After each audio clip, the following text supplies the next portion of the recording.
Krishnashtami special అటుకుల పాయసం చేసేద్దామా? పేరు చిన్ని కృష్ణుడిదే అయినా పాయసం మన కోసమేగా, అందుకే హెల్దీగా చేసుకుందాము. ఇక్కడ షుగర్ ఏమి వేయకుండా బెల్లంతో చేసుకుంటున్నాను. పాలల్లో బెల్లం వేస్తే విరిగిపోతుంది అంటారు కదా, పాలు విరగకుండా ఎలా చేయాలో చూపిస్తాను.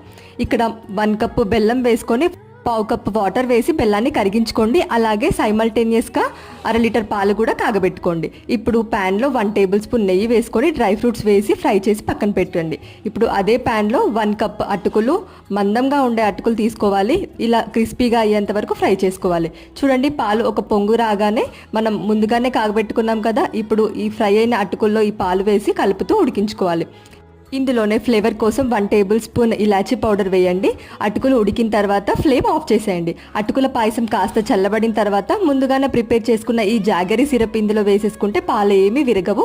ఇలా చేసి చూడండి. ఫైనల్గా డ్రై ఫ్రూట్స్ వేసుకుంటే మన పాయసం రెడీ. మీకు ఏ ఫెస్టివల్ ఇష్టమో కామెంట్ చేసేయండి.